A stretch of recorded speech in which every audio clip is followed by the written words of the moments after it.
25 minutes I talked to him, and I could almost see the light bulb go on in his head. Okay.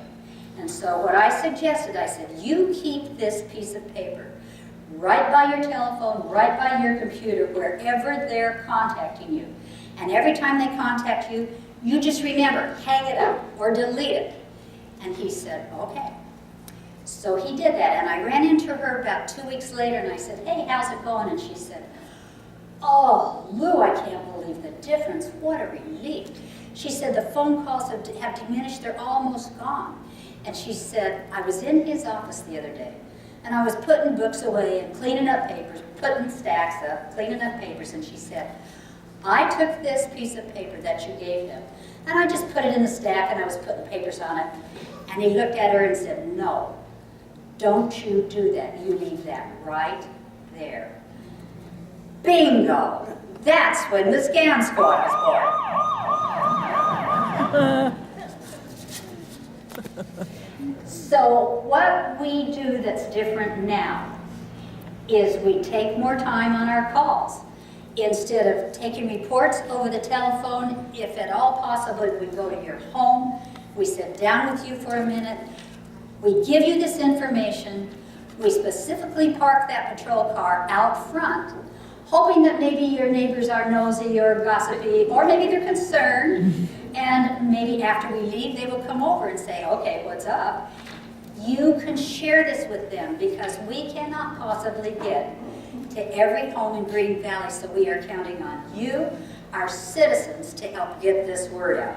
Also, Green Valley News has been a great partner with us, and Joyce Webb right here, part of our Scam Squad, writes those articles in the paper, and we are grateful to Dan for letting us do that. And I love the articles in the paper. I think they're great, and I think she's really popular, and if you want her autograph before she gets syndicated, you better get her right now before she gets too famous. We also work very closely with our commissioned officers. They know what a problem this is in Green Valley. It's our biggest crime. And when an officer has to go to a family, a man or a woman, and take a report that they've lost $2,000, $5,000, $20,000, they get really ticked off, because that could be their grandfather or that could be their grandmother. And so they know how important it is, and they really support what we're doing. And without them, I think, we wouldn't be doing as well as we do. I don't call them scam artists. I call them sleaze bags, scuzzballs, slime balls, and they truly are con artists, because there is an art to what they do, and they know how to do it. They're very well practiced, and if they weren't making any money, they wouldn't be doing it. We got a call from my neighbor the other day. Well, I actually got a call from the bank, and it was my neighbor who was getting a call from his grandson. He was in Mexico City. He was there for a wedding, but he got picked up drunk driving. And Grandpa, if you don't send me $1,800 right now, they're going to throw me in jail, and I won't be able to get bailed out for 2 weeks. I have to be in that Mexican jail. Right now, you've got to do it right this minute. I'm going to call you back in an hour. You go down and get some money from the bank, and I'm going to call you back in an hour and tell you what to do with it. Well, he runs to the bank, and the bank said, please don't do that. That's a scam. Have you called your grandson? No, I can't call him. I can't call him. I can't call him. It's too dangerous. So he gave him the money. He goes back home. They call him and say, you go down to CVS, get green dot cards, $1,800 worth of green dot cards. You come back here, we'll call you in an hour. And he did. Well, then you scrape off that green dot card, and guess what? It's their money. It's gone. The next day he gets another call. It's from the American Embassy in Mexico saying, we've got your grandson here, he's in trouble, and if you don't send another $1,800, he's going to be murdered. Now that's evil. That is true evil, I believe. Well, it scared him. It really scared him. And if you tell the FBI, if you tell anybody, we're going to murder him. So he goes back to the bank, and the banker said, have you called? No, I can't call. It's too dangerous. The same thing happens. The only reason we know is because we have very good contacts with our bankers, and they are some of the best in the country. They called us. We went to talk to this man, and we let him know what we're doing and what's going on. So think about this. if your house was broken into, if somebody stole your computer, your jewelry, your TV, or your car, you would call the police, they would make a report. Now there's a chance that you might find some of that lost property. Also, if you don't find it, insurance is going to cover part of that loss. But if you lose money in one of these scams, it's gone. We can't find it, it's gone. So please be very careful.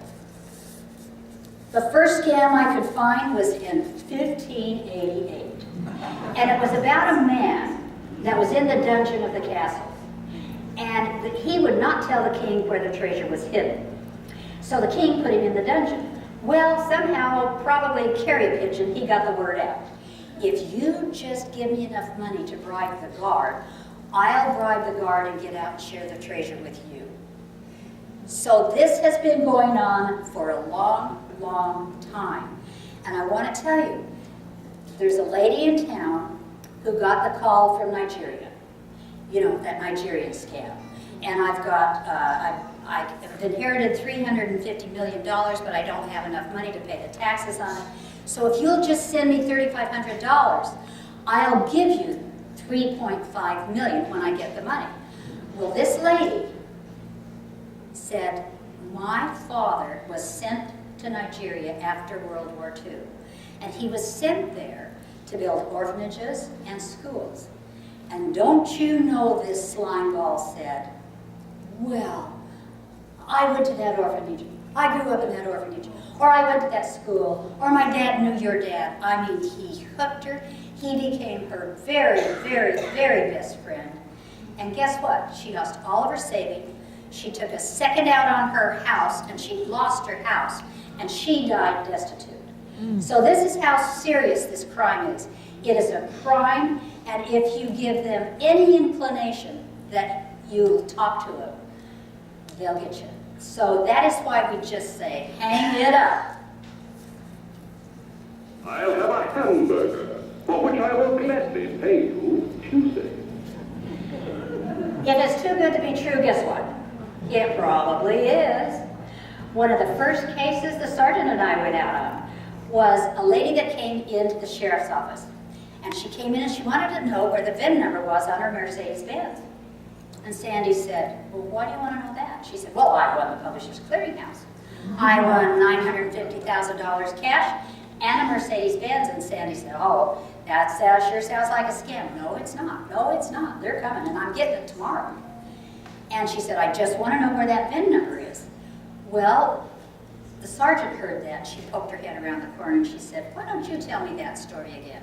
So the lady went through it. The sergeant said, hey, sure sounds like a scam to us. You be careful with that. She said, no, I have prayed about it. I'm sure about it. I know they're showing up tomorrow. So what the sergeant did is she shot me an email. Well, I happened to be on patrol the next day. So I took her name, got her address, and after we got our work done, I said, could we please go to her house? And I'll just drop these 2 pieces of information off to her. So we did. I walked up, and she was at home, and she let me in. I probably talked to her 30 minutes. And I did get it out of her that she'd already given them $1,000. But they didn't show up. They were supposed to show up that day, but they didn't because it was the 4th of July. They couldn't get the car through the ports because the ports were closed. They always have an excuse. It can be attorneys, it can be taxes, it can be anything. They always come up with an excuse. And I said, she said, they're coming tomorrow. I'm sure they are. I've prayed about it. I feel real good about it. And she said, I'm going to bring you some of those fancy donuts tomorrow. And I said, you know what? I hope you do. But you've got to promise me. And I looked her right in the eye, and I stuck my finger in her face, and I said, you've got to promise me you won't give him any more money. She said, okay, I won't give him any more money. And I was walking out, the sergeant was pulling up. And she was walking up the driveway, and we both turned around and we looked at her. And she kind of looked at us, and she cocked her head, and she said, wow, you guys are serious, aren't you? We said, yeah, we're serious. So about 3 o'clock the next day, Sergeant calls me, and she said, have you heard anything? I said, nope, haven't heard a thing. Well, I called her about 5 o'clock, and I said, well, what's up? She said, they called about 9 o'clock in the morning, and they wanted $10,000. And I told them I don't have $10,000.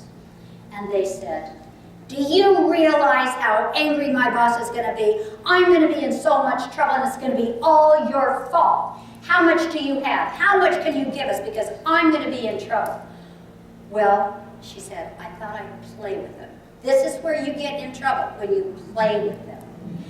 And she said, well, I'll give you $100. Well, I'm going to have to go ask my boss. I'm sure it's not okay. Is that all you have? Because I'm going to be in real trouble. She finally realized it was a scam and she hung up. And she said, I was so depressed. I was so depressed because I had plans for that money.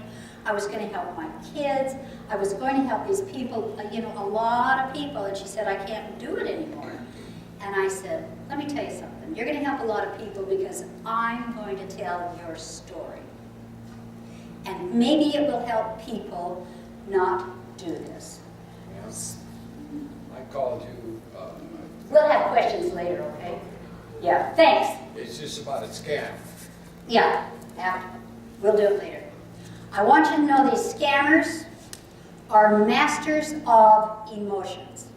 And remember, emotions are the enemy of critical thinking. And when they come after your heart and just rip it out, reasoning and logic is gone. And that's exactly what they do.